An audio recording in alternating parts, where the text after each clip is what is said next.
namaku Alia Izati Sobina dengan NIM akhir 57. Perkenalkan, aku Farah Nurjian dengan NIM akhir 027. Perkenalkan, nama saya Nanda. Saya dengan NIM terakhir 102. Benar. Perkenalkan, aku Sevi Putri Anur Rahmah, NIM akhir 42. Perkenalkan, aku Najwa Nurul Azizah dengan NIM akhir 59.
Alasan ekosistem pasar perlu untuk menerapkan nilai-nilai Pancasila agar terwujudnya lingkungan yang Pancasilais, karena pasar merupakan tempat terjadinya interaksi sosial dan ekonomi dengan masyarakat yang memiliki latar belakang yang berbeda.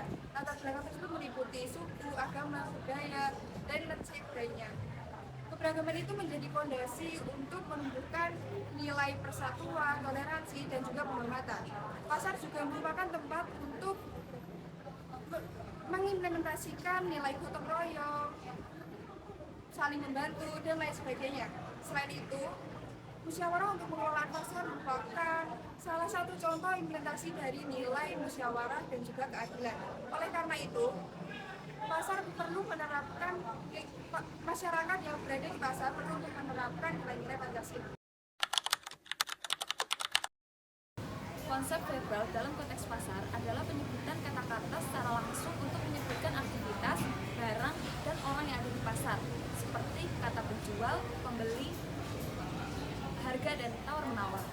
Secara denotatif, pasar adalah tempat untuk bertemunya antara penjual dan pembeli untuk melakukan transaksi jual-beli. Namun secara konotatif, pasar juga bisa dimaknai sebagai simbol keberagaman sosial, tempat kehidupan yang dinamis, bahkan tempat munculnya interaksi sosial yang penuh dengan toleransi dan gotong royong.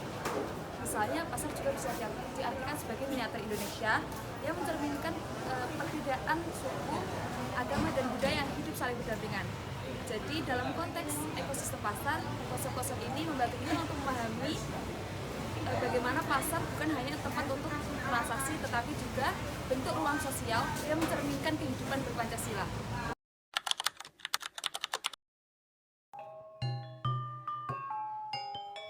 Di tengah hiruk-pikuk pasar Beringharjo, Yogyakarta, keberagaman agama bukanlah penghalang untuk hidup rukun. Pedagang dan pengunjung dari latar belakang berbeda saling menghormati dan bekerja sama dengan damai. Di area pasar terdapat masjid yang menjadi tempat ibadah bagi umat Islam. Keberadaannya mencerminkan kebebasan beragama yang dijunjung tinggi. Tidak ada diskriminasi, tidak ada intoleransi. Semua hidup berdampingan dalam harmoni. Inilah wujud nyata penerapan sila pertama Pancasila, ketuhanan yang Maha Esa. Nilai ketuhanan hadir dan tumbuh dalam kehidupan sehari-hari masyarakat. Apakah Bapak itu pernah mengalami perlakuan yang tidak adil di pasar ini? Jika iya, itu bagaimana sih Pak mengatasinya? Informasi yang adil dari pemerintah pada yang mana? Ya, dari pemerintah. Oh ya, dari pemerintah. Iya. Kalau dari pengelolanya pasar gitu, sama saja. Ini kan pemerintah juga. Ini kan dinas pasar kok. Sana kan bukan Jakarta berpindah sini. Ini kan dinas pasar pemerintah. Karena kan bukan. Jadi Berdiri sendiri. Bapak itu ya, berarti dari pemerintahnya sendiri itu udah memperlakukan semua pedagang di sini dengan secara Secara adil bagus ya. Pelayanan juga bagus. Ya. Kebetulan sekarang ada KB gratis juga di sini. Pasar ini ada KB gratis dari apa itu puskesmas ke sini. Ya usia subur paling 49 bisa periksa. Tidak bayar apa-apa gitu loh. Walaupun pasang apa mesinnya itu. Sebelumnya saya izin bertanya Bu, untuk bagaimana interaksi antar pedagang dari berbagai suku atau agama, apakah ada konflik atau masalah? Nggak ada, enjoy aja. Jangan ini nggak ada Bu.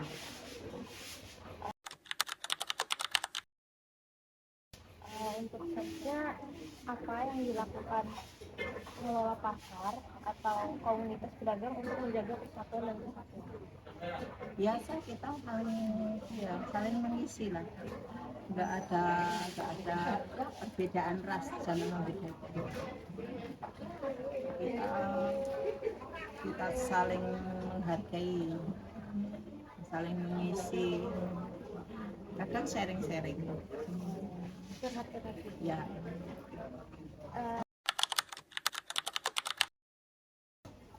Menurut Ibu, apa dampaknya jika tidak ada rasa persatuan di antara para pedagang? Gimana ya? Nggak ada kendala apa-apa. Coba baik-baik saja.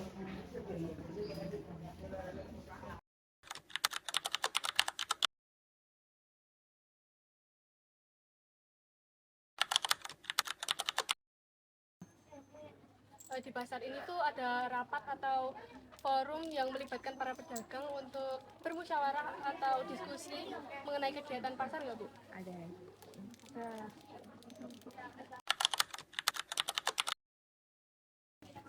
Untuk pembagian tempat pasarnya itu atau urusan kebersihan itu biasanya bagaimana cara pengambilan keputusannya? Itu udah ada kebijaksanaan dari petugas pasar sendiri. Kalau dari ada keluhan atau pendapat dari pedagang itu didengar nggak sama Dengar dong. sama pengelola pasar itu? Dengar dong. Dengar.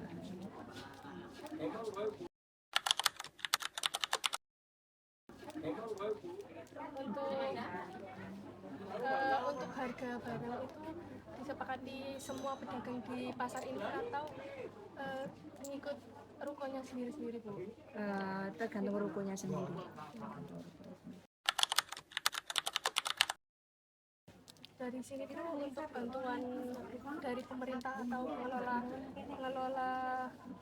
pengelola itu ada bantuan untuk biaya penyewaannya nggak Bu? Enggak.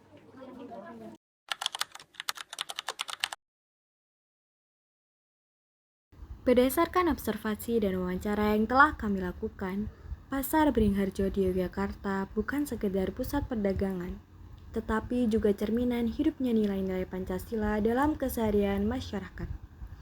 Sila pertama, ketuhanan yang Maha Esa, tercermin dari keberagaman agama para pedagang dan pengunjung yang hidup berdampingan secara damai. Di tengah hiruk-pikuk pasar, berdiri sebuah masjid yang menjadi ruang ibadah umat Islam. Keberadaannya dihormati semua pihak, menjadi bukti nyata bahwa kebebasan beragama dijaga dengan baik di lingkungan pasar. Sila kedua, kemanusiaan yang adil dan beradab, tampak dalam perlakuan setara kepada seluruh pedagang tanpa memandang latar belakang ekonomi, sosial, atau agama. Pengelola pasar dan pemerintah setempat bersikap adil dalam pengaturan lapak dan fasilitas umum. Tidak ada diskriminasi, hanya kerjasama, saling menghormati, dan kesetaraan. Sila ketiga, persatuan Indonesia. Hidup dalam interaksi sehari-hari para pedagang dan pembeli, meskipun berasal dari beragam suku dan budaya, mereka tetap bersatu dalam semangat gotong royong. kegiatan berbagi ilmu antar pedagang menjadi wujud solidaritas dan keberagaman yang memperkuat harmoni sosial. Di Pasar Beringharjo, nilai-nilai luhur bangsa tidak hanya diajarkan, tetapi dihidupi. Pancasila bukan sekedar dasar negara, melainkan pedoman dalam membangun kehidupan bermasyarakat yang rukun dan bermartabat. Di lingkungan pasar, nilai sila keempat, yaitu kerakyatan yang dipimpin oleh hikmat kebijaksanaan dalam permusyawaratan perwakilan, tercermin melalui adanya forum musyawarah antar pedagang. Para pedagang diberi ruang untuk menyampaikan pendapat, terutama terkait kebijakan pembagian tempat dan kebersihan pasar.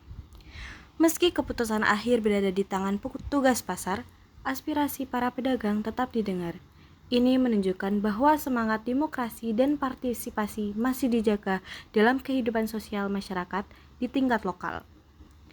Namun, pada sila kelima, yaitu keadilan sosial bagi seluruh rakyat Indonesia, penerapannya belum sepenuhnya merata. Penetapan harga di pasar masih bergantung pada kebijakan masing-masing ruko. Tanpa sistem yang menjamin keadilan bagi pembeli maupun pedagang kecil, selain itu, belum ada dukungan seperti subsidi sewa lapak atau bantuan khusus bagi pedagang kecil agar tetap bisa bersaing. Kondisi ini menunjukkan bahwa keadilan ekonomi masih menjadi tantangan dan perlu perhatian lebih agar seluruh pelaku usaha memiliki kesempatan yang setara.